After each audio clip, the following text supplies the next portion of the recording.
મહારાષ્ટ્રના શિરાળા તાલુકા અને ચાંદોલી ડેમના કેચમેન્ટ વિસ્તારમાં ભારે વરસાદ શરૂ થતા ખેડૂતો અને સ્થાનિક નાગરિકોમાં ખુશીનો માહોલ જોવા મળી રહ્યો છે। વારણા ડેમના કેચમેન્ટ વિસ્તારમાં પણ ચોમાસાએ જોરદાર એન્ટ્રી કરી છે। અહીંના પથ્થરપુંજ વિસ્તારમાં માત્ર 12 કલાકમાં 147 મિલીમીટર વરસાદ નોંધાયો હતો, જ્યારે નિવાલી વિસ્તારમાં 78 મિલીમીટર વરસાદ વરસ્યો હતો। છેલ્લા કેટલાક દિવસોથી વરસાદ ન પડતા ખેડૂત વર્ગ ચિંતિત હતો, કારણ કે અગાઉ વાવેલા ધાનના પાકનો ઉગાવો તો સારો થયો, પરંતુ પાકના વિકાસ માટે વરસાદી પાણીની તાત્કાલિક જરૂરિયાત હતી। સમયસર થયેલા આ વરસાદથી ખેતરોમાં જરૂરી ભેજ ઉપલબ્ધ થયો છે, જેના કારણે પાકની વૃદ્ધિને વેગ મળશે તેવી આશા વ્યક્ત કરવામાં આવી રહી છે અને ખેડૂતોને હવે વિશ્વાસ છે કે જો આગામી દિવસોમાં પણ વરસાદ જોર યથાવત રહેશે તો ખરીફ પાકને મોટો ફાયદો થશે।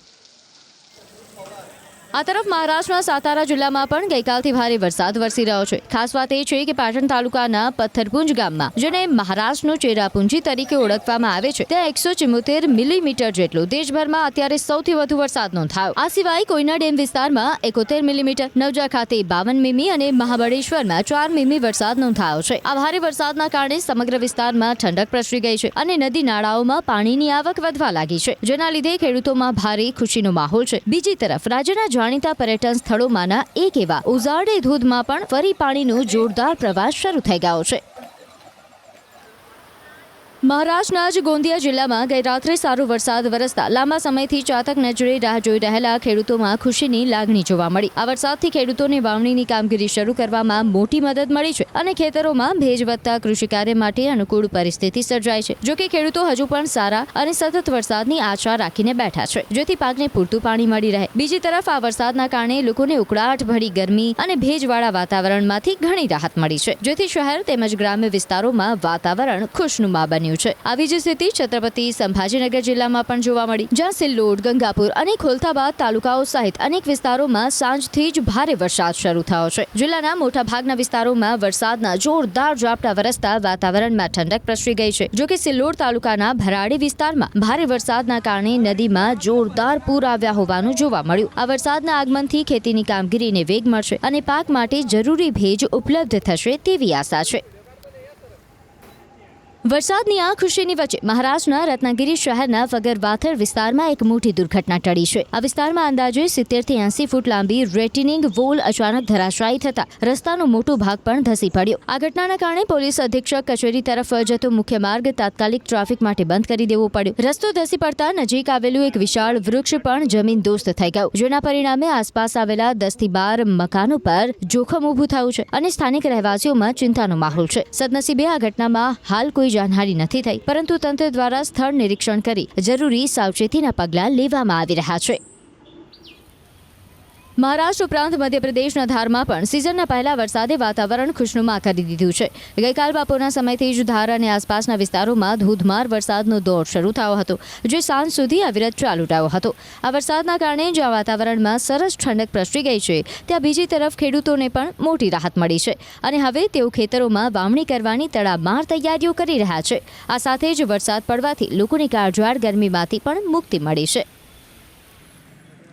બીજી તરફ ઉત્તર ભારતમાં પણ મેઘાએ જબરદસ્ત જમાવટ કરી છે। હરિયાણામાં ખાબકેલા ધોધમાર વરસાદના કારણે સોહાનાના હોસ્પિટલ રોડ સહિતના નીચાણવાળા વિસ્તારોમાં પાણી ભરાવાની ગંભીર સમસ્યા સર્જાઈ છે। હોસ્પિટલ રોડ પર વિવિધ સ્થળોએ પાણી ભરાઈ જતા આખો વિસ્તાર નદીની જેમ વહેતો થયો હતો। આ રોડ શહેરના મુખ્ય માર્ગોમાં એક હોવા છતાં નજીવા વરસાદમાં જ આ પ્રકારે જળબંબાકાર થતા સ્થાનિક પ્રશાસનની કરોડો રૂપિયાની ડ્રેનેજ સિસ્ટમની પોલ ખુલી ગઈ છે। તો પૂર્વોત્તર રાજ્ય આસામના નલબારી જિલ્લામાંથી પૂરના અત્યંત ચિંતાજનક સમાચાર સામે આવી રહ્યા છે, જ્યાં મરા પાગલલાદિયા નદીના વધતા પાણીના કારણે જિલ્લાના અનેક ગામો પૂરની ઝપેટમાં આવી ગયા છે। જિલ્લાના ટીહુ નજીક આવેલા સંથેલી માકરાપાર વિસ્તારમાં પૂરના પાણી ફરી વળતા વિશાળ ખેતરો સંપૂર્ણપણે પાણીમાં ગરકાવ થઈ ગયા છે, જેના કારણે પાકને ભારે નુકસાન થવાની ભીતિ સેવાઈ રહી છે। નદીના તૂટેલા અને ખુલ્લા પાળાના સમારકામમાં તંત્ર દ્વારા કરવામાં આવેલી ઢીલી કામગીરીના કારણે નદીના પ્રચંડ પાણી વેગ રહેણાંક વિસ્તારોમાં ઘૂસી ગયા છે, જેના લીધે રાત્રિના સમયે સ્થાનિક લોકોમાં ભારે અફરાતફરી અને હાહાકાર મચી ગયો છે।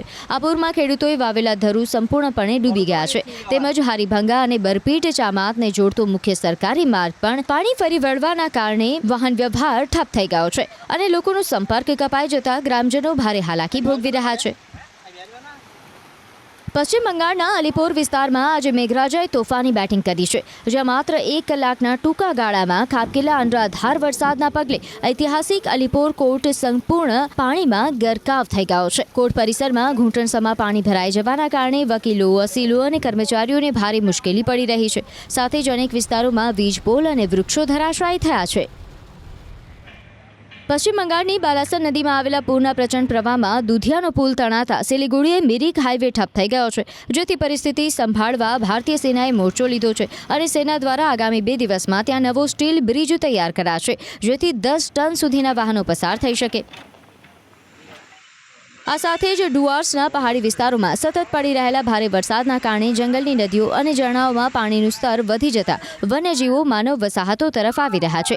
જલપાઈગુડીના ચાના બગીચામાં ગરુમાર નેશનલ પાર્કમાંથી 5 હાથીઓનું ટોળું આવી ચડ્યું છે, તો અલીપુર દ્વારમાં નેશનલ હાઈવે પાસે જલદાપારા રાષ્ટ્રીય ઉદ્યાનમાંથી બહાર નીકળેલા 2 ગેંડા જોવા મળતા લોકોના ટોળા ઉમટી પડ્યા, જેના પગલે વન વિભાગે પેટ્રોલિંગ વધારીને લોકોને વન્યજીવોથી દૂર રહેવા ચેતવણી આપી છે. આ સાથે જ ઉત્તર ભારતના હિમાચલ પ્રદેશની જો વાત કરવામાં આવે તો પાટનગર શિમલામાં હવામાને ફરી એક વખત કરવટ બદલી છે. શહેરના અનેક વિસ્તારોમાં થયેલા વરસાદે જ્યાં વાતાવરણને ખુશનુમા બનાવી દીધું છે, ત્યાં જ પ્રવાસીઓના ચહેરા પર પણ મુસ્કાન લાવી દીધી છે. આ સાથે જ છત્તીસગઢની રાજધાની રાયપુરમાં પણ કેટલાક વિસ્તારોમાં વરસાદ જોવા મળ્યો. વરસાદથી વાતાવરણ ખૂબ જ આહલાદક બની ગયું, જેનાથી લોકોને ઉકળાટ અને ગરમીમાંથી રાહત પણ મળી. રસ્તાઓ પર વરસાદનું પાણી અને વાદળોથી ઘેરાયેલું આકાશ જોઈ શકાય છે. વરસાદના કારણે તાપમાનમાં પણ ઘટાડો નોંધાયો છે. જોકે કેટલાક વિસ્તારોમાં વાહનોની ગતિ ધીમી પડતી જોવા મળી હતી, પરંતુ મોટાભાગના લોકોએ વરસાદનું સ્વાગત કર્યું અને તેને ગરમીથી રાહત આપનારો ગણાવ્યો. હાલમાં હવામાન વિભાગ તરફથી આગામી દિવસોમાં પણ વરસાદની સંભાવના વ્યક્ત કરવામાં આવી છે. આ સાથે જ દેશની રાજધાની દિલ્હીમાં તીવ્ર ધૂળભરી આંધીના કારણે હવામાનનો મિજાજ અચાનક બદલાઈ ગયો. આંધીની સાથે ચાલેલા તેજ પવનોએ શહેરના કેટલાય વિસ્તારોને પોતાની ચપેટમાં લઈ લીધા, જેના લીધે દિવસના સમયે પણ હળવું અંધારું છવાઈ ગયું. આ સાથે વિભાગ દ્વારા કોંકણ અને ગોવામાં આગામી દિવસોમાં ભારે વરસાદની આગાહી કરવામાં આવી છે. તેમજ આગામી 3 દિવસમાં ગુજરાત, ઉત્તર પ્રદેશ અને ઉત્તર પશ્ચિમ ભારતના અન્ય વિસ્તારોમાં પણ વરસાદની આગાહી કરવામાં આવી છે. જ્યારે પંજાબ, હરિયાણા અને દિલ્હીમાં આગામી 25 થી 26 જૂન ચોમાસાની શરૂઆત થઈ ગઈ છે.